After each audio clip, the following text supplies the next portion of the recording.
안녕하세요. 상반기 성경 공부 9번째 시간 시작하도록 하겠습니다. 이번 주는 우리 지난주에 이어서 이제 27장 후반부 말씀을 볼 텐데요.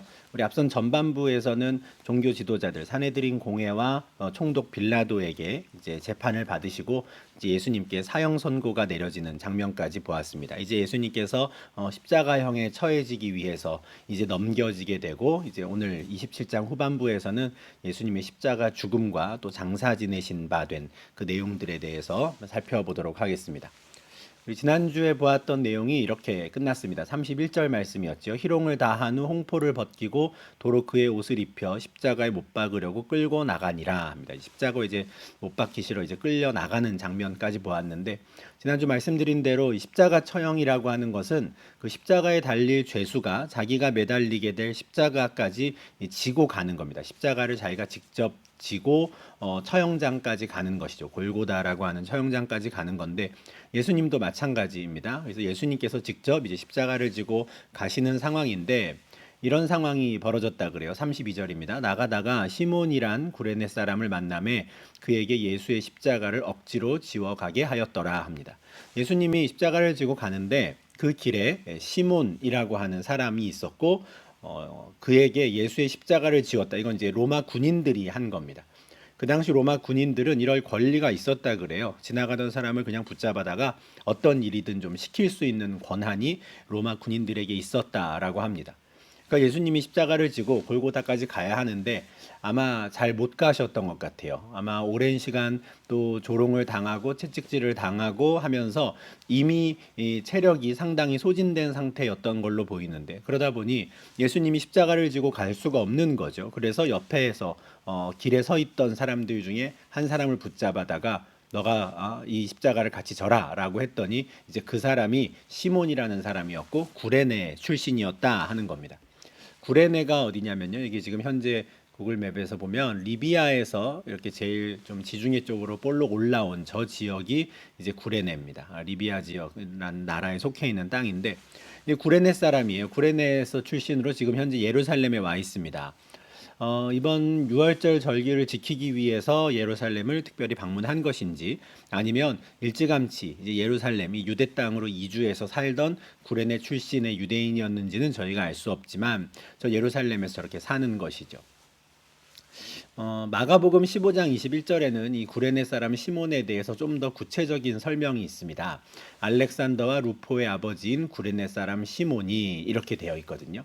그러니까 이 시몬의 아들들 알렉산더와 루포라고 하는 아들들의 이름이 있어요. 이게 왜 이 마가복음에는 이 이름이 들어가 있을까 한번 생각을 해보면 마가는 이 알렉산더와 루포 그리고 시몬을 아는 사람이었던 거죠. 아마도 마가복음은 저희가 마가가 로마에 있는 유대인들을 염두에 두고 쓴 복음서라고 저희가 생각을 하거든요. 그러니까 다른 곳에 있는 모든 지역에도 이 성경책이 전달이 되어서 이제 하나님 말씀으로 우리에게 전해지지만 처음 마가가 복음서를 쓸 때에는 로마에 있는 유대인들을 염두에 두고 쓴 것이다. 그런데 그 로마에 있는 유대인들을 그리고 로마에 있는 그 공동체는 이미 알렉산더와 루포라는 사람을 알고 있었을 것이다 하는 거죠. 그래서 우리가 알고 있는 그 알렉산더와 루포의 아버지 그 시몬이 예수님의 십자가를 같이 졌습니다. 이렇게 지금 기록으로 남기는 거죠. 실제로 로마서 16장 13절에 보면 루포라는 이름이 나옵니다. 바울이 로마에 보낸 편지에서 내가 이미 로마의 성도들 중에 이런 사람들을 알고 있습니다. 라고 할 때 루포가 나와요. 주 안에서 택하심을 입은 루포와 그의 어머니에게 문안하라 하는 것이죠. 이 루포의 아버지가 아마도 그 구레네 사람 시몬이었을 것이다. 이렇게 저희가 추정을 하는 겁니다. 근데 그 시몬이 옆에 있다가 예수의 십자가를 억지로 지게 되었다. 이게 아주 오래전에 벌써 상당히 오래전에 나온 영화죠. 네. 이 패션 오브 더 크라이스트라는 영화인데 예수님의 이 고난 당하신 이 장면들을 굉장히 사실적으로 묘사해서 좀 화제가 되었던 영화입니다. 여기도 보면은 뒤에 로마 군인이 채찍질을 하고 있고 예수님 옆에 어떤 한 남성이 같이 십자가를 이렇게 지고 있는데 이 사람이 이제 구레네 사람 시몬이고 뒤에 있던 이 로마 군인들이 그냥 옆에 있던 사람을 붙잡아다가 십자가를 같이 지게 만드는 것이죠. 이렇게 이제 십자가를 지고 처형장까지 가는 중에 예수님의 뒤를 따라서 많은 여인들이 또 사람들이 쫓아오고 있었고 울고 있었어요. 당연히 눈물로 그 길을 따라갔을 텐데 누가복음 23장 28절에 보면 그렇게 처형장으로 가시던 예수님께서 돌이켜서 그들을 향해 이렇게 말씀하셨다 그래요. 예루살렘의 딸들아 나를 위하여 울지 말고 너희와 너희 자녀를 위하여 울라는 것이죠. 지금 이들은 예수님이 이런 고난을 당하시고 곧 처형되실 거라는 게 너무 슬퍼서 울면서 따라오지만 예수님은 또 그들이 만나게 될 박해와 환난, 또 하나님께서 이미 예루살렘에 대한 심판을 선포하신 그 상황 속에서 이제 그들이 겪게 될 어려움들, 그것들을 또 아시니까 눈물을 거두고 나중에 너희와 너희 자녀들을 위해서 울라라고, 또 예수님은 예수님대로 그들을 보시며 굉장히 애통해 하시는 모습을 보이십니다. 그렇게 해서 십자가를 지고 처형장까지 갔는데 그 처형장의 이름이 이제 골고다예요.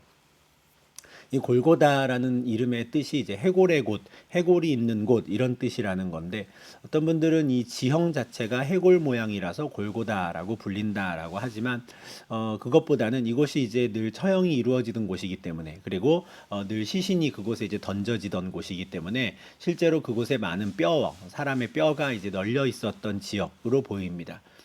늘 처형이 이루어지는 곳이고, 특히 십자가 처형 같은 경우에는 반역죄와 같은 가장 극악무도한 죄를 저지른 자들을 처형하는 방식이거든요. 그래서 나중에 또 말씀을 드리겠지만 원래 이 십자가 처형을 받는 자들의 시신은 거두지 않습니다. 수습하지 않아요.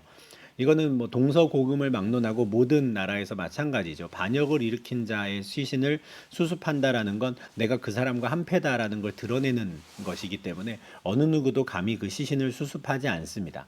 그러니 그냥 그 시신을 그냥 거기다가 버려두는 것이고, 그럼 이제 뼈만 남는 거죠. 그래서 이제 그 지역이 해골이 있는 곳 골고다가 되는 건데, 그곳에 이르러서 이제 예수님께서 십자가에 못 박히시기 전에 이 로마 군인들이 예수님께 쓸개탄 포도주를 주었다라고 합니다.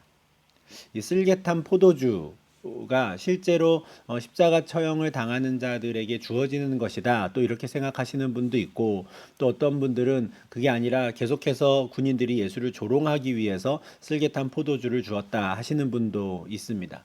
근데 여기서 이게 이제 일반적으로 십자가 처형을 당하는 사람들에게 준다라고 말씀하시는 분들은 이게 약간의 좀 마취 효과, 각성 효과가 있어서 그나마 십자가 처형의 그 고통을 조금이라도 덜어주는 마지막 온정을 베푸는 것이다, 이렇게 생각하시는 분인 거고요. 이게 조롱하는 걸로 생각하시는 분들은 이제 예수님께 어떤 포도주를 주는 것이 원래는 이제 해야 되는 일일 텐데, 포도주를 기대하고 맛을 보았을 때 아주 쓴맛이 나게 하려고 그래서 일부러 쓸개를 탔다, 이렇게 설명하시는 거죠. 뭐가 정확한지는 저희가 알 수 없지만 중요한 건 예수님께서 잠깐 맛을 보신 후에는 마시고자 하지 않았다라는 겁니다.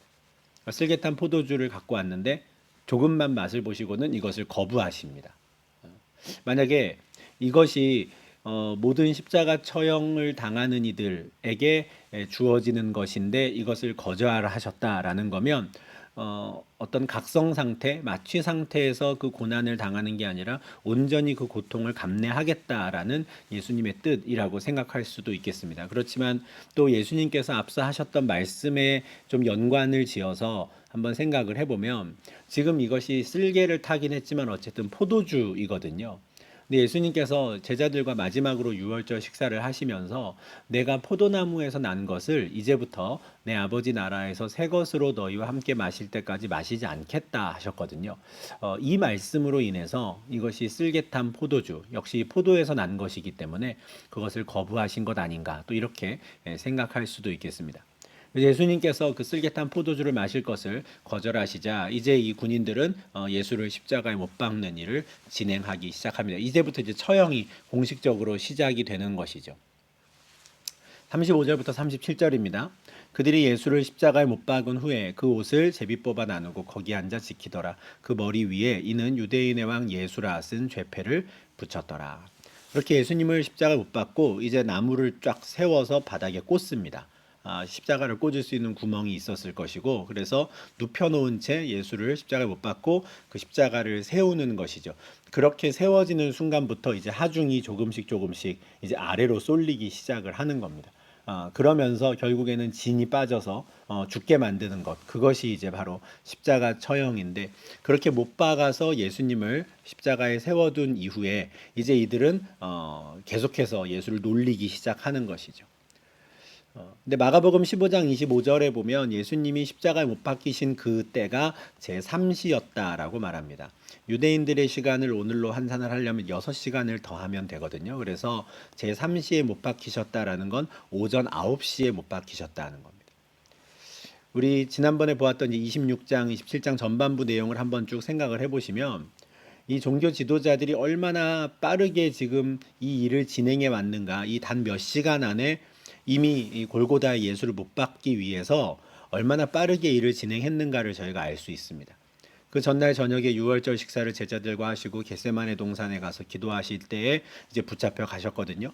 그러니까 밤새 사내들인 공회에서 재판을 받으시고 이제는 새벽에 동이 트자마자 빌라도에게 데리고 가서 계속 이제 따져 물었던 것이죠. 예수를 십자가에 못 박으라고. 빌라도는 그들의 이제 기대대로 하기 싫으니까 예수님을 헤롯에게 보내기로 했습니다. 갈릴리 지역을 다스리던 왕이었죠. 헤롯에게까지도 갔다 오고, 그리고 빌라도에게서 또 재판받고. 그런데 그 모든 과정 끝에 십자가에 달린 시간이 아침 9시인 거예요. 그러니까 굉장히 이른 새벽부터 정말 분주하게 이들이 움직였겠구나. 그만큼 정말 속전속결로 이 일을 처리하기 위해서 애를 썼구나라는 것을 이 시간을 통해서도 알 수 있습니다. 예수님께서는 근데 이렇게 못 박는 자신을 못 박는 로마 군인들을 향해 이렇게 기도하셨다고 누가복음 23장 34절에서 말씀합니다. 아버지, 저들을 사하여 주옵소서. 자기들이 하는 것을 알지 못함이니이다. 이 로마 군인들 자신의 를 십자가에 못 박고 있는 이들을 용서해 달라고 하는 기도를 지금 하나님께 드립니다. 분명히 이 기도를 지금 못 박는 그 당사자들, 그 군인들도 들었을 텐데 뭐 미친 사람 정도로 아마 생각을 하기는 했을 겁니다. 이게 무슨 뜻인지를 모르고 들었을 텐데, 그렇지만 예수님께서는 지금 자신을 십자가에 못 박고 조롱하는 저들을 용서하는 것, 이것이 예수님이 십자가에 달리실 때 하셨던 제일 첫 번째 말씀입니다. 우리가 예수님이 십자가 위에서 하신 말씀이 이제 7가지가 있다 그래서 가상 7원이라고 하는데, 오늘 여러 복음서에 흩어져 있던 그 가상 7원을 하나씩 또 시간 순서에 따라서 좀 저희가 살펴볼 텐데, 첫 번째 하신 말씀이 용서에 관한 말씀입니다. 로마 군인들, 자신을 못 박는 자들을 용서해 주시기를 간구하시죠.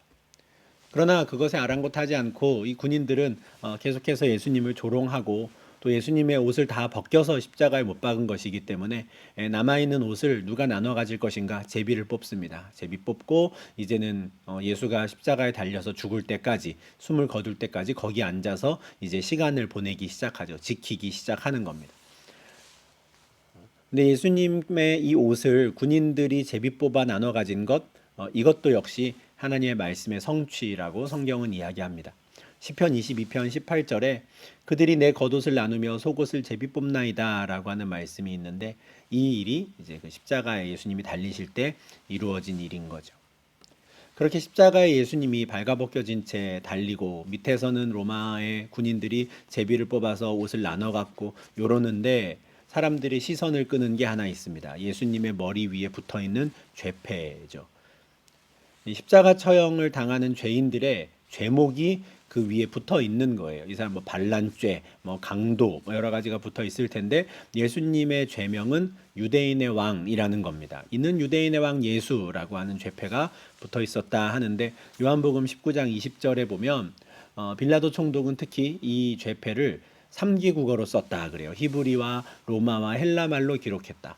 이 골고다가 처형 장소가 예루살렘 성이랑 가까워서 많은 사람들이, 많은 유대인들이 그 길을 오가면서 십자가 처형이 진행되는 걸 보기도 하고, 거기에 달려 있는 사람들을 또 보기도 하는데, 아마도 일부러 그런 곳에서 처형을 할 겁니다. 그래야 많은 사람들에게 좀 경각심을 심어줄 수 있을 테니까 일부러 사람들이 많이 모이는 곳에서 그렇게 처형을 했을 겁니다. 그리고 많은 사람들, 그곳을 지나가는 사람들 중에 어느 누구도 이 죄목을 모르지 않도록 3개 국어로 지금 빌라도가 특별히 적었다 해요. 근데 이 빌라도가 이런 죄목을 적을 때 유대 대제사장들이 빌라도에게 이렇게 말했다고 합니다. 그냥 유대인의 왕이라고 쓰지 말고 자칭 유대인의 왕이라고 써라 하는 거예요. 빌라도가 이는 유대인의 왕이라 하니까 이게 싫은 거예요. 지금 저 사람은 우리 왕이 아니다. 이걸 하고 싶은 거죠. 그래서 앞에 자칭을 붙이라는 거예요. 우리는 인정하지 않지만 자칭 유대인의 왕이라고 하는 이 죄를 범해서 십자가에 달렸다. 이렇게 쓰라는 건데 빌라도가 이것을 거절합니다. 내가 쓸 것을 썼다. 빌라도는 그냥 놀리려고, 그리고 자존심이 상했는데 이 자존심을 그나마 좀 지켜보려고 아마 이렇게 이야기했을 거예요. 우리 앞서 지난주 본 대로 빌라도는 3번이나 이 예수가 죽일 만한 죄를 범하지 않았다라고 공식적으로 계속 이야기하는데, 지금 종교 지도자들이나 선동된 백성들이 계속 예수를 십자가에 못 박으라 그래서 사실은 억지로 좀 넘겨준 거거든요. 그것도 사실 자존심 상하는 일이었습니다. 그런데 죄목을 쓰는 것까지도 이래라 저래라 하니까 빌라도가 듣기 싫은 거죠. 내가 쓸 것을 썼다 합니다. 그런데 이 두 그룹의 이 묘한, 또 이 극렬한 이 정치 싸움이랄까요? 세력 다툼 가운데 굉장히 묘한 결과가 나오는 겁니다. 예수님 위에 어떤 선포가 있는 겁니까? 이는 유대인의 왕이라 라는 선포가 새겨진 것이죠. 그것도 히브리어, 로마말, 헬라말로 모든 사람들을 향해 이분이 유대인의 왕이다라고 하는 그 소식이 선포되는 겁니다. 선포된다 그러니까 뭔가 좀 웅장한 일이 일어난 것 같지만 사실 굉장히 비극적인 일입니다. 그죠? 십자가 처형이라고 하는 건 비극적인 일인데, 참 하나님께서는 그 비극적인 일을 통해서도 이 사람이 유대인의 왕이다라는 것을 선포하시는 거예요. 사실 마태복음에 있어서 굉장히 중요한 키워드입니다. 유대인의 왕이라고 하는 거. 한번 생각을 해보시면 마태복음 2장 1절에서 동방에서 온 박사들이 온 예루살렘을 소동하게 만들었을 때 그들의 질문이 뭐였습니까? 유대인의 왕으로 나시니가 어디 계시냐 하였어요. 근데 마태복음 마지막에도 이 유대인의 왕으로 오신 예수께서 예루살렘에 들어오시면서 큰 소동을 일으키셨고, 또 끝내는 그분의 죽음의 명패가 이는 유대인의 왕이라라고 되는, 그래서 굉장히 비극적인 일이고 이 정치인들과 종교 지도자들 사이의 이 권력 다툼 끝에 나온 이런 표현이지만, 또 하나님께서는 그것을 사용하셔서 예수가 누구이신지를 선포하시는 겁니다. 그리고 그때 예수 양쪽에는 두 사람의 강도가 함께 못 박혔다 해요. 하나는 우편에, 하나는 좌편에. 하나는 우편에, 하나는 좌편에. 어떤 생각이 나십니까? 예수님의 제자들 중에 어머니와 함께 예수님을 찾아와 주의 나라가 임하면 나를 한 사람을 오른쪽에, 내 형제를 왼쪽에 앉혀 주십시오라고 했던 사람들이 있었죠. 야고보와 요한이 그랬습니다. 세베대의 아들들. 그때 예수님께서 너희가 내가 마시려는 잔을 마실 수 있겠느냐 하셨었거든요. 그게 오늘 본문에 나오는 그 잔입니다. 십자가를 지는 것이죠. 근데 이것도 참 묘해요. 제자들 중에 오른쪽 왼쪽에 서고 싶습니다 했던 제자들은 다 도망가 버렸는데, 뜻하지 않게 이 강도 둘이 오른쪽 왼쪽에 서 있는 것이죠. 물론 이들은 하나님 나라 백성이다라고 지금 현재 마태복음 말하고 있지 않지만 뭔가 묘한 어떤 구도를 만드는 거예요. 우의정 좌의정이 양쪽에 있듯이, 그리고 가운데 왕이 있는 것처럼, 그리고 그 위에 이는 유대인의 왕이라라고 하는 선포가 있는 것이죠. 굉장히 비극적인 사건이지만 이 십자가에 달리시는 그 상황 자체를 통해서 또 하나님께서는 분명히 우리에게 메시지를 주시고 선포하시는 게 있는 겁니다. 예수님과 함께 못 박힌 자들이 강도들이에요. 이것은 또한 이사야 53장 12절에서 그가 고난당하는 그 종은 범죄자 중 하나로 여겨질 것이다 하는 말씀이 있거든요. 실제로 그렇게 되었죠. 예수님이 다른 강도들처럼 자기의 죄 때문에 거기에 매달리는 것처럼 범죄자 중 하나로 여겨집니다. 그리고 실제로 그 자리에 있었던 사람들은 전부 예수님을 범죄자라고 생각했어요. 그래서 39절 40절에 보면 이제 열심히 신나게 예수님을 놀리고 조롱하기 시작하죠. 지나가는 자들은 자기 머리를 흔들며 예수를 모욕하며 이르되 성전을 헐고 사흘에 짓는 자여 내가 만일 하나님의 아들이거든 자기를 구원하고 십자가에서 내려오라. 지금 이 골고다 언덕과 또 예루살렘 성이 가까워서 지나간 사람들이 많았다고 하는데 저 십자가에 달려있는 예수를 보면서 모욕을 했다는 거예요. 조롱했다는 겁니다. 근데 자기 머리를 흔든다라는데 이게 유대인들이 좀 누군가를 모욕하거나 조롱할 때 하는 행동인 것 같아요. 정확히 어떤 방식으로 흔드는지는 저희가 알 수가 없는데 시편 22편 7절에 이런 말씀이 있습니다. 나를 보는 자는 다 나를 비웃으며 입술을 비축거리고 머리를 흔들며 말하되. 머리를 흔들며 놀린다는 거죠. 놀리는 내용이 뭡니까? 저 사람이 여호와를 의지하고 있으니 하나님이 구원하시겠지. 이렇게 비아냥거린다는 거예요. 저 사람이 여호와를 사랑한다고 하니까 하나님도 저를 기뻐하시면 건지시겠지. 한번 보자. 이러면서 머리를 흔들면서 비웃는 거거든요. 딱 똑같은 상황이 예수님의 십자가 처형 장소에서 벌어집니다. 자기 머리를 흔들며 예수를 모욕하면서 이런 말을 해요. 너가 성전을 헐고 사흘 만에 짓는다고 했잖아. 너가 하나님 아들이면 스스로 십자가에서 내려와 봐. 이러면서 이제 머리를 흔드는 거예요. 네가 만일 하나님의 아들이어든 너를 구원해라 라고 말합니다. 사실 내가 만일 하나님의 아들이거든 이거는 마태복음 4장에서 시험하는 자, 즉 마귀가 40일 동안 금식하며 기도하셨던 그 예수님을 찾아와 시험했던 것과 똑같은 말입니다. 마귀가 예수를 찾아와서 네가 만일 하나님의 아들이거든 이 돌들로 떡덩이를 만들어 봐 했고요. 네가 만일 하나님의 아들이거든 이 높은 성전에서 뛰어내려 봐 했어요.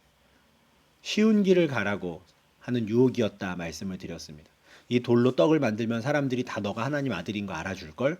이 높은 성전에서 뛰어내리는데 천사가 너의 발을 딱 붙잡아주면 사람들이 다 너가 하나님의 아들인 거 알걸? 쉬운 길로 가 하는 거였어요. 그런데 지금 이 십자가에 달려있는 이 순간에도 사탄은 똑같이 시험하는 겁니다. 뭐하러 죽으려고 하느냐? 그냥 지금 당장 내려와. 너 할 수 있잖아. 너가 만일 하나님의 아들이거든. 예수님께서는 시험당하지 않기 위해서 열심히 기도하셨는데 이런 모든 상황들을 포함할 겁니다. 그때 만약에 예수님이 발끈하셔서 십자가에서 탁 내려오신다면 사람들은 놀랄 것이고 그 자리에 있었던 사람들의 반응은 뭐 어떨지 모르겠지만 결과적으로 우리의 대속물이 되기 위해서 우리의 화목제물이 되기 위해서 이 땅에 오신 그 목적은 이루지 못하는 것이죠. 이게 사탄이 원하던 거였습니다. 근데 예수님께서 끝까지 이겨내시고 견디신 것이죠. 백성들이 그렇게 놀리는 걸 듣고 이제는 대제사장들과 서기관과 장로들도 동참해서 신나게 놀립니다. 산헤드린 공회원들이거든요.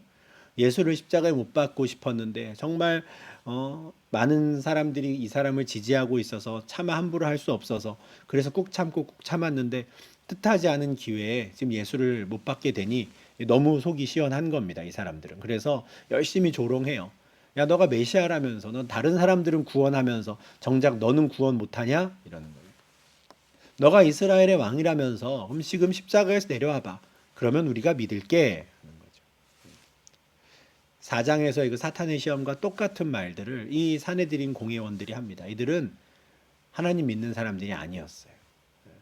이들은 사탄을 닮은 자들이었던 겁니다. 아까 읽었던 시편 22편 말씀을 이들이 이렇게 이야기해요. 그가 하나님을 신뢰하니 하나님이 원하시면 이제 그를 구원하실지라. 그의 말이 나는 하나님의 아들이라 하였도다 하며 함께 십자가에 못 박힌 강도들도 이와 같이 욕하더라. 저 예수가 자칭 유대인의 왕, 우리의 왕이라고 하면서 하나님을 믿는다고 하니 하나님이 원하시면 구하시겠지. 자칭 하나님의 아들이라고 하는데 하나님이 가만두시겠어? 하면서 열심히 욕하고 조롱했습니다. 예수님은 다 듣고 가만히 계시죠. 뿐만 아니라 마태는 예수님 좌우에 매달려 있던 똑같이 십자가에 못 박힌 그 다른 강도들도 예수를 욕하더라 이렇게 말해요.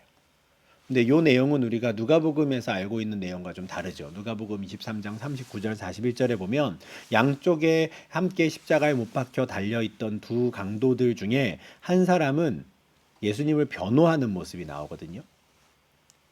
달리는 학자 중 하나는 비방하여 이르되 내가 그리스도가 아니냐 너와 우리를 구원하라 하되 하나는 그 사람을 꾸짖어 이르되 내가 동일한 정죄를 받고서도 하나님을 두려워하지 아니하느냐 우리는 우리가 행한 일에 상당한 보응을 받는 것이니 이에 당연하거니와 이 사람이 행한 것은 옳지 않은 것이 없느니라. 마태는 두 사람이 다 욕했다고 하고 누가는 둘 중에 한 사람은 아니었다 하거든요. 어떻게 된 걸까요? 둘 다 사실일 겁니다. 다 같이 십자가에 못 박힐 때 그리고 십자가에 못 박혀서 같이 그렇게 세워져 있을 때에는 양쪽에 있는 죄인들이 강도들이 동시에 막 예수님을 함께 욕하고 조롱했을 거예요. 그걸 다 가만히 듣고 계신 거죠. 그런데 어떤 것을 계기로 했는지 모르지만 조금 시간이 지나서 어느 한쪽에 있던 사람들은 소위 말하는 회개를 하게 되는 겁니다. 아, 옆에 달린 이 사람은 나랑 다른 사람이구나. 아마도 추측컨대 이 사람은 비록 행악자이고 강도이나 예수를 만났던 적이 있는 사람일 것 같습니다. 아니면 하물며 예수의 말을 들어본 적이 있는 사람인 거예요. 이어지는 내용을 보면은 좀 그런 분위기가 나와요. 그랬던 경험으로 인해 지금 그 순간에 이 사람은 예수를 그리스도로 받아들이게 됩니다. 이게 참 놀라운 일이죠. 저 맞은편에 있는 사람이 다른 사람들이랑 똑같이 막 예수를 조롱하고, 야, 너가 그리스도면 너와 우리를 동시에 한번 좀 구원해봐. 이대로 죽을 거야. 라고 막 말을 하는데, 반대쪽에 있던 이 회심한 사람이 다른 강도를 책망하지요. 지금 우리가 똑같이 십자가에 달려있다고 해서 이 사람 우리랑 똑같이 생각하면 안 된다는 거예요. 우리는 당연히 여기에 달릴 만한 일을 했기 때문에 여기 이러고 있는 거지만, 이 가운데 있는 이 사람은 이 사람이 행한 것 중에 옳지 않은 것이 없어 해요. 예수님이 어떤 일을 하셨는지를 어느 정도 알고 하는 이야기인 겁니다. 결정적으로 누가복음 23장 42절에서 이렇게 말하죠. 예수여 당신의 나라에 임하실 때 나를 기억하소서. 이것은 그 이전에 예수님께로부터 뭔가 말씀을 들은 적이 있는 사람이었던 겁니다. 예수가 어떤 사람인지, 뭘 하고 다닌 사람인지를 이미 알고 있는 사람인 거예요. 그래서 이 결정적인 순간에 예수님께 당신의 나라에 임하실 때 나를 기억하소서 하는 것이죠. 이 말을 들으시고 예수님께서 이제 십자가 위에서의 두 번째 말씀을 하십니다. 내가 진실로 내게 이르노니 오늘 내가 나와 함께 낙원에 있으리라. 그래, 오늘 밤 너가 나와 함께 낙원에 있을 것이다. 첫 번째 가상 7원 중에 첫 번째는 십자가에 못 박는 군인들을 용서하는 기도였고요. 두 번째는 한쪽 편에 달려있던 그 강도를 용서하셨을 뿐 아니라 그와 함께 낙원에 있을 것이라고 하는 그에 대한 구원을 선포하시는 것, 이것이 두 번째 말씀이었어요. 세 번째 말씀은 이제 마리아 어머니에 대한 내용인데요. 이건 요한복음 19장 26절 27절에 나옵니다. 예수께서 자기 어머니와 사랑하시는 제자가 곁에 서 있는 것을 보시고 자기 어머니에게 말씀하시되 여자여 보소서 아들이니이다 하시고 또 그 제자에게 이르시되 보라 내 어머니라 하신대 그때부터 그 제자가 자기 집에 모시니라. 죄 용서를 하시고 구원을 선포하시고 세 번째는 마리아를 요한에게 맡기십니다. 지금 자기의 어머니 마리아죠. 그리고 사랑하시는 제자. 다른 제자들은 다 도망쳤는데 이 사랑하시는 제자는 지금 십자가 처형장에도 나타나 있어요. 이 사랑하시는 제자가 아마도 요한복음을 쓴 요한일 텐데 우리 앞서 본 내용에서 요한은 대제사장과 알고 지내는 사이였거든요. 그래서 그 재판장에도 베드로보다도 먼저 들어갈 수 있었죠. 그리고 이 자리까지 따라와도 아마 그는 안전하다 생각을 했던 것 같습니다. 그러니 다른 제자들은 없는 상태에서 지금 이 요한을 보고 예수님께서 십자가에 달린 채로 막달라 마리아를 부르죠. 여자여 보소서 아들입니다. 우리 한글로는 이제 여자여 그러면 참 이상한데 네덜란드에서 이제 머프라우 이렇게 말을 하는 게 그렇게 막 이상한 표현은 아니죠. 이것도 아마 그런 표현이었을 겁니다. 그냥 일반적으로 어머니를 이렇게 부르기도 했을 텐데 여자여 보소서 옆에 있는 저 제자가 이제 앞으로 당신의 아들입니다 라고 말씀하는 거예요. 그리고 그 제자 요한에게는 보라 너의 어머니다. 이제 앞으로 너의 어머니처럼 모셔라 하죠. 그리고 실제로 그때부터 그 요한이 마리아를 자기 집에 모셨다라고 합니다. 아마도 이 일 때문에 예수님께서 마리아를 요한에게 맡기셨기 때문에 요한이 다른 제자들보다는 더 오랫동안 이 땅에 남아있지 않았을까 생각을 합니다. 다른 제자들은 더 일찌감치 순교하고 이 세상을 떠나서 하나님께로 갔는데 요한은 이제 마리아를 돌보는 그 일을 하기 위해서 마지막까지 남아서 사명을 감당하는 것으로 보입니다. 이것이 이제 세 번째 예수님께 십자가에서 하신 말씀이에요. 이런 말씀들을 이제 하실 때 이제 어느새 한 3시간 정도 시간이 흐른 겁니다. 45절 46절입니다. 제6시로부터 온 땅에 어둠이 임하여 제9시까지 계속되더니 제9시쯤에 예수께서 크게 소리질러 이르시되 엘리 엘리 라마 사박다니 하시니 이는 곧 나의 하나님 어찌하여 나를 버리셨나이까 하는 뜻이라. 제6시니까 난 12시입니다. 난 12시면 사실 해가 가장 높이 떠 있어야 하는 해가 가장 뜨거운 순간이죠. 그런데 오히려 그때부터 온 땅에 어둠이 임합니다. 빛을 잃어요. 태양이. 제9시까지니까 오후 3시까지. 그러니까 3시간 동안 캄캄한 어둠이 이어집니다.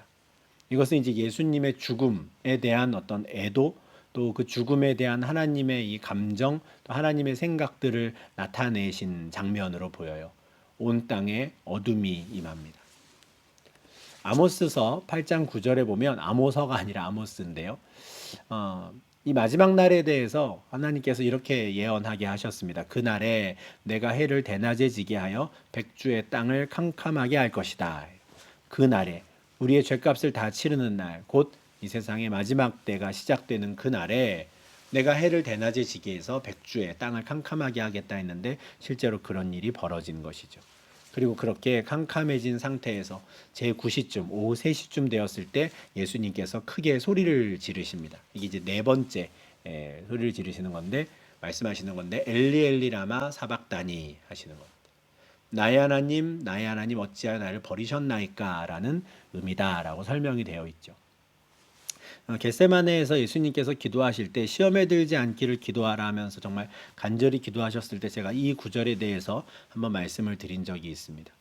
예수님을 가장 두렵게 했던 것, 예수님이 그렇게 간절히 기도하시며 내가 이 잔 마시지 않으면 안 됩니까? 라고까지도 말씀하셨던 순간이 이때였으리라 생각해요. 십자가에 못 박히신 것도 고난이고 조롱하는 소리를 듣는 것도 큰 어려움이 있었을 겁니다. 어려움이라고 말할 수도 없는 고통이겠죠. 근데 사실 예수님의 고난은 십자가 고난이 전부가 아닙니다. 천지의 창조주께서 사람의 몸을 입고 이 땅에 태어나신 그 순간부터 예수님의 모든 생애가 고난의 생애예요. 고통의 생애죠. 그런데 그 고난들은 쭉 견뎌오시고 잘 이루어 오셨는데, 지금 이 순간 27장 45절과 46절에서 하나님께서 이 세상의 모든 죄를 예수님께 다 전가시키는 그 순간, 그래서 하나님을 부르지만, 아버지를 부르지만 응답하지 않으시는 것을 경험하시는 그때, 이때 내가 과연 어떨까? 내가 그 순간에도 온전한 죄인으로서 그 십자가를 끝까지 감당하고 나를 조롱하는 소리를 듣고도 내가 가만히 있을 수 있을까? 아마 굉장히 염려하셨을 겁니다. 그래서 이 순간을 위해 기도하셨을 텐데, 예수님께서는 엘리 엘리 라마 사박다니 하시죠. 어쩌면 근데 그 순간에도 이 말씀을 이루는 것을 생각하셨는지 모르겠습니다. 시편 22편 1절에 이렇게 말씀해요. 내 하나님이여 내 하나님이 어찌 나를 버리셨나이까. 예수님께서 외치신 것과 똑같은 엘리 엘리 라마 사박다니이죠. 정말 애통해서 정말 답답한 마음에 외치시는 소리였겠으나 또한 그 말씀은 성경을 성취하는 것이었습니다. 예수님께서 겟세마네에서 기도하셨던 그 잔, 그게 바로 이거였던 거죠. 세상 죄를 지고 간 하나님의 어린 양으로서 하나님과의 관계가 단절되는 것, 끊어지는 것까지도 감수하셔야 했던 그런 상황들. 하나님께서 세상의 모든 죄를 나에게 다 뒤집어 씌울 텐데, 전가시킬 텐데 내가 괜찮을까 하는 그 두려움이 있으셨을 겁니다. 어떤 분들은 좀 반칙 아니야? 라는 생각을 하시는 분도 있겠습니다. 세상의 모든 죄를 예수에게 그렇게 뒤집어 씌우는 게 가능하냐? 부당한 것 아니냐? 자기의 죄는 자기가 감당해야 하는 것 아니냐? 물론 원론적으로는 그게 맞습니다. 그러나 하나님께서 우리를 사랑하셔서 그 공의로운 하나님이 만들어내신 방법이 이 어린 양 예수 그리스도에게 세상의 죄를 다 전가시키는 거예요. 근데 제가 지금 만들어낸 방법이라고 했지만 이게 즉흥적으로 만들었다라는 뜻은 절대 아닙니다. 이미 하나님께서 레위기 1장과 레위기에 있는 여러 제사법을 통해서 이 죄의 전가에 대해 가르쳐 주셨어요.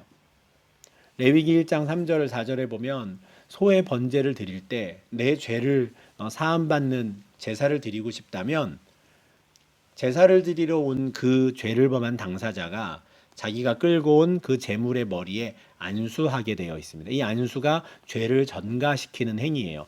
내가 범한 죄를 지금 이 짐승이 다 가져갑니다 하는 거고요. 그리고 그 짐승을 죽임으로써 그의 죄값이 속죄가 되는 것이죠. 이와 똑같은 방식으로 하나님께서 예수 그리스도에게 우리의 죄를 전가시키시는 겁니다. 그리고 예수가 죽음으로 말미암아 우리의 죄값이 치러지는 것이죠. 그 순간이 바로 엘리 엘리 라마 사박다니 하며 그 모든 죄가 다 뒤집어 씌워지는 그 순간인 겁니다. 바울은 로마서 3장 23절 24절에서 모든 사람이 죄를 범하여서 하나님의 영광에 이르지 못하고 있을 때 그리스도 예수 안에 있는 속량으로 말미암아 이제 하나님의 은혜로 값없이 의롭다 하심을 얻은 자가 되었다 해요. 그리스도 예수 안에 있는 속량, 속량이 뭐냐면 죄값을 치르는 거거든요. 예수께서 우리의 죄값을 치러 주심으로써 우리가 하나님의 영광에 이를 수 있는 길이 열렸다라고 하는 것이죠. 이어지는 3장 25절에서는 로마서입니다. 이 예수를 하나님이 그의 피로써 믿음으로 말미암는 화목제물로 세우셨다 해요. 하나님과 우리 사이가 원수되어 있었는데 예수가 그 중간에 들어오셔서 피를 흘리심으로써 우리의 화목제물이 되셨다. 하나님과 우리 사이를 화해시키셨다 해요. 그런데 그 화목제물이 우리에게 효력이 있으려면 믿음이 있어야 합니다. 믿음으로 예수께서 나를 위해 죽으시고 부활하셨음을 받아들인다면 예수는 하나님과 우리 사이를 연결하는 화목제물이 되는 겁니다. 그리고 우리가 그렇게 예수를 믿는 그때까지 하나님께서 계속 참고 기다리고 계시는 거예요. 하나님께서 열심히 참으시다가 우리가 예수를 믿는 순간 너 전에 지은 죄 내가 모르는 척 해줄게, 간과할게 이렇게 말씀하시는 거거든요. 그런데 앞서 말씀드린 대로 그 죄를 그냥 덮는 것, 간과하는 건 불의한 일입니다. 올바른 일이 아니에요. 그런데 바울은 뭐라고 말합니까? 그렇게 하심으로 자기의 의로우심을 나타내셨다는 거예요. 여기서 말하는 의로우심을 나타내신 방법은 죄를 간과하시는 게 아니라 예수를 화목제물로 세우심으로 자기의 의로우심을 나타내셨다, 이런 뜻입니다. 그러니까 우리가 하나님 앞에 가서 의롭다함을 받는 것은 우리가 죄가 없기 때문이 아닙니다. 우리는 죄가 많아요. 모든 게 죄입니다.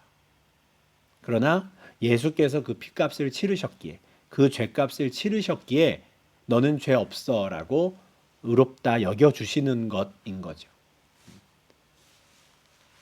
이게 온 세상 죄를 지고 가는 하나님의 어린 양의 사명이었고, 예수님께서 말씀하셨던 내가 이 잔을 피할 수 있겠습니까? 라고 하셨던 그 잔이에요. 근데 그런 고통 가운데에도 왜 예수님은 그 길을 가셨을까? 하나님은 왜 독생자 예수를 이 땅에 보내셨을까? 그냥 우리를 죽이셔도 될 텐데, 우리에게 그 죄의 대가를 책임을 물으셨어도 되는데 왜 굳이 그렇게 하셨을까? 요한복음 3장 16절은 하나님이 세상을 사랑하셨기 때문이다 라고 말씀합니다. 저는 이게 너무 참 감사합니다. 너무 좋아요. 하나님이 그래서야만 하는 의무가 있었기 때문이다 이러지 않으시고 사랑하시기 때문이다 하는 게 참 감사합니다. 하나님에게는 우리를 구원하실 의무가 없어요. 그럴 의무는 없습니다. 죄를 범한 것은 인간이고요. 죄의 값을 치러야 되는 것도 인간이에요. 그런데 하나님이 세상을 사랑하셔서 독생자를 주셨다. 우리의 죄값을 치르게 하셨다. 우리의 죄를 다 그에게 뒤집어 씌우셨다. 그게 십자가 위에서 이루신 사랑이요, 십자가 위에서 이루신 공의인 겁니다. 지금 보시는 그림대로 그림을 그리다 보니 완전히 다 옷을 발가벗긴 채로 지금 그리진 않았는데 머리 위에 십자가의 죄패가 지금 3가지 언어로 되어 있죠. 히브리어, 로마어, 헬라어로 지금 3개 국어로 되어 있는데, 예수님께서 십자가에 달리신 이유, 우리의 죄값을 치르시기 위해서, 하나님의 의로우심을 만족하기 위해서입니다. 그리고 또한 예수님이 십자가에 못 박히신 이유는 우리를 사랑하시기 때문이죠. 그래서 십자가에 달린 예수는 하나님의 공의와 하나님의 사랑을 모두 나타내 주는 겁니다. 하나님의 사랑, 하나님의 공의가 다 이 십자가에 못 박힌 예수를 통해서 드러나는 거예요. 예수님께서 굉장한 고통과 염려 가운데 그 길을 걸어가시는 것이죠. 제 9시쯤 되었을 때, 오후 3시쯤 되었을 때 엘리 엘리 라마 사박다니 이렇게 외치셨어요. 죄로 인해 하나님과의 관계가 끊어져 버린 순간입니다. 근데 예수님께서 엘리 엘리 라마 사박다니라고 외치는 걸 들은 어떤 사람들이 저 사람이 엘리야를 부르나 보다라고 말을 했다 그래요. 엘리 엘리 이러니까 이제 엘리야를 부른 줄 알았다는 건데, 이때까지 계속 너가 하나님의 아들이거든, 너가 스스로를 구원해봐, 십자가에서 내려와봐 이러고 있었잖아요. 그러니까 엘리야를 부른다 그러니까 엘리야가 진짜 오는 거 아니야? 한번 보자 하는 거죠. 엘리야는 에녹과 함께 구약 성경에서 이 땅에서 죽음을 맞이하지 않고 하늘로 바로 올라간 2사람 중에 한 사람입니다. 그래서 유대인들은 엘리야가 다시 온다, 실제로 엘리야가 다시 온다라고 하는 어떤 전설과도 같은 그런 전승을 가지고 있었거든요. 그러니까 진짜 엘리야가 예수를 구원하러 오나 한번 보자 하는 거예요. 그런데 그 와중에 어떤 사람이 막 달려가서 해면을 가져다가 스폰지 같은 건데 신 포도주를 적셔서 갈대에 끼워서 예수님께 드렸다 하는 거예요. 이게 좀 생뚱맞죠? 갑자기 엘리야를 부른다 했는데 갑자기 그 중에 어떤 사람이 달려가서 신 포도주를 적셔서 올려주었다. 왜 그럴까 싶은데 이 부분에 대해서는 요한복음 19장 28절에서 보시면 되겠습니다. 그러니까 이 예수님께서 19장 28절에 따르면 모든 일이 이미 이루어진 줄 아시고 그래요. 그러니까 평생의 삶을 통해서 율법을 완성하는 삶을 사셨는데 지금까지 모든 게 다 되었다, 잘 되었다 하는 거예요. 이제 남은 몇 가지 이제 말씀들을 성취하는 일을 하십니다. 성경을 응하게 하시려고 뭐라 그러십니까? 내가 목마르다 하셨다는 거예요. 그랬더니 그 소리를 들은 어떤 사람이 신포도주가 담긴 그릇에 이제 해면을 찍어서 우슬초에 매어 입에 대주었다. 이런 내용이 나오는 거거든요. 그러니까 갑자기 어떤 사람이 달려가서 이런 일을 한 건 예수님이 내가 목마르다라고 한 것을 들었기 때문이에요. 그러면 예수님께서 성경을 응하게, 성경이 이루어지게 하는 것과 내가 목마르다라는 건 대체 무슨 상관이 있다는 거냐? 시편 69편 21절에 보면 그들이 쓸개를 나의 음식물로 주며 목마를 때에는 초를 마시게 했다라는 말씀이 있습니다. 이 말씀을 끝까지 성취하고자 하시는 것이죠. 이미 쓸개 탄 포도주를 받으셨던 것, 그것도 이 말씀의 성취일 수 있습니다. 그런데 목마를 때에는 초를 마시게 했다라는 걸 하시기 위해서 내가 목마르다 하신 거예요. 목마를 때 그들이 신포도주, 초를 갖다가 입에 대어 주었다 하는 걸 이루는 거죠. 이 와중에도 하나님과의 관계가 끊어지고 단절된 죄인 예수의 상황에서도 이미 알고 계셨던 그 하나님의 뜻을 이루어가기 위해서 최선을 다하십니다. 이 말을 듣고 어떤 사람이 가가지고 막 포도주를 예수님 입에 넣어주려고 하니까 사람들이 말려요. 지금 그럴 때 아니다. 가만 놔둬라. 엘리야가 와서 그를 구원하나 한번 보자 하는 거죠. 예수님께서 다 이루었다라고 하는 그 5번째 말씀을 하신지 모르고 이들은 계속 엘리야만 기다리고 있습니다. 이 상황에서 이제 요한복음 19장 28절 30절에 이런 내용이 나와요. 예수께서 신포도주를 받으신 후에 이르시되 다 이루었다 하시고 머리를 숙이니 영혼이 떠나가시니라. 6번째 말씀입니다. 다 이루었다. 내가 율법을 완성했다라는 선포입니다. 이게 정말 감사한 일이죠. 우리가 예수를 믿음으로 말미암아 예수의 의가 나의 것이 된다라는 것은 다 이루신 그 공로를 나의 것으로 여겨주신다 이런 뜻이에요. 다 이루었다라는 선포는 그래서 굉장히 중요합니다. 이어지는 내용이 마태복음에서는 50절에 이렇게 설명돼요. 예수께서 다시 크게 소리 지르시고 영혼이 떠나가시니라. 다시 크게 소리 지르셨다 하는데 그럼 다 이루었다라는 것을 크게 소리를 지르셨나 싶은데 그게 아니에요. 누가복음 23장 46절에 보면 예수님이 하신 마지막 7번째 말씀이 나옵니다. 크게 소리 질렀다 하잖아요. 큰 소리로 불렀다. 어떤 내용이었냐? 아버지 내 영혼을 아버지 손에 부탁하나이다. 십자가에 달려서 이제 숨을 거두시기 전에 다 이루었다. 아버지 내가 할 일 다 했으니 아버지 내 영혼을 아버지 손에 부탁합니다. 크게 하늘을 향해 외치시고 숨을 거두신 거예요. 에베소서를 비롯한 모든 성경에는 예수님이 스스로 죽은 자 가운데서 살아났다라고 말하지 않습니다. 하나님이 그를 지극히 높이셨다. 하나님이 그를 죽은 자 가운데서 살리셨다. 이렇게 말합니다. 예수님은 지금 죄인으로 죽어요. 죄가 있으니까 죽죠. 죄가 없으면 죽지 않습니다. 세상 모든 죄를 다 뒤집어쓰고 죄인으로 죽었어요. 그런데 그 죄인이 스스로의 힘으로 살아날 수가 없는 것이죠. 우리랑 똑같은 상태인 겁니다. 우리가 죽고 우리가 어떻게 살아요? 우리는 그럴 능력이 없습니다. 예수님께서도 아버지께 영혼을 맡기는 아버지 내 영혼을 부탁합니다. 하나님께서 당신을 다시 살리실 것을 믿고 그 믿음 가운데 그 길을 끝까지 가신 것이죠. 이렇게 아버지께 마지막 기도를 드리신 이후에 영혼이 떠나가십니다. 이렇게 예수님의 죽음이 이루어지는 거예요. 우리의 죄값을 치르기 위한 죽음이고요. 세상의 모든 죄 사함을 위한 죽음입니다. 물론 이것이 자동적으로 모든 사람들에게 적용되는 것은 아니에요. 십자가에 달린 예수를 바라보는 자들, 예수가 나의 구주이시며 그분이 나의 죄값을 치르셨고 그분의 다 이루신 공로가 예수를 믿는 자들에게 함께 공유된다라는 그 사실을 믿는 자들, 그들에게 주어지는 은혜인 것이죠.